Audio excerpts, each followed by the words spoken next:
If there is one mistake that I always try to disprove when people ask me about finances, it's the house purchase. That's not a romanticized decision. It must be a cold, calculated audit of the yield, the economy, the overall cost or bubble in the market, and allows us for calculation and not necessarily simply a heart-based choice.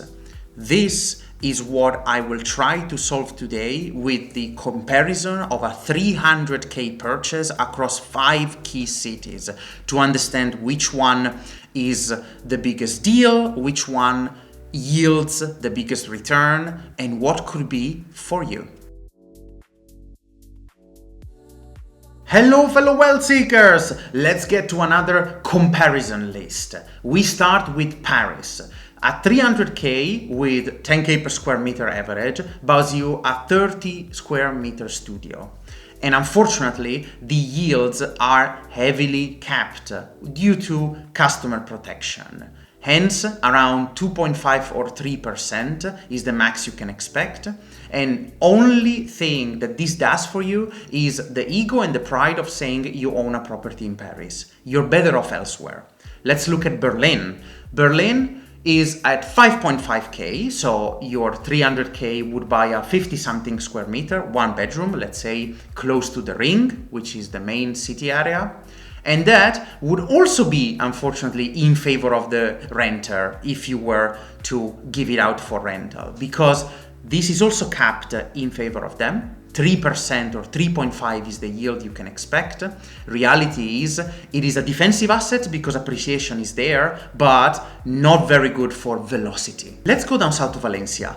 The most convenient on paper, 2.8k per square meter allows you almost 100 3-bedroom square meter apartment that allows for a 5% yield and obviously can extract capital out of the fleeing Northern Europeans, digital nomads.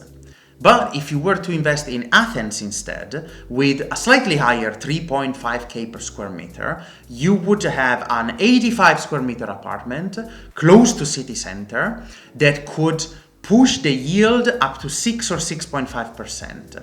Potentially you might need to renovate, and there are some somewhat high local taxes, but definitely worth, again, for the nomads.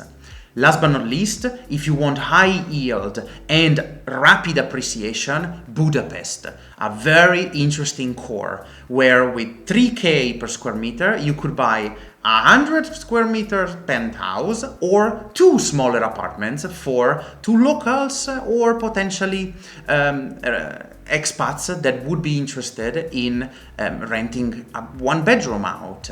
The yield easily up to 8%, making it the most convenient for the future. So you see, I invite you to fend off vanity traps, regulatory bottomless pits, and focus on lifestyle dividends, gross rental yield, and a city that you ultimately like, but also can extract capital velocity from. I hope this was helpful. Let me know if we should audit more cities, and if you like this quick speed round comparison style. I'll see you in the next session. European Wealth Lab out.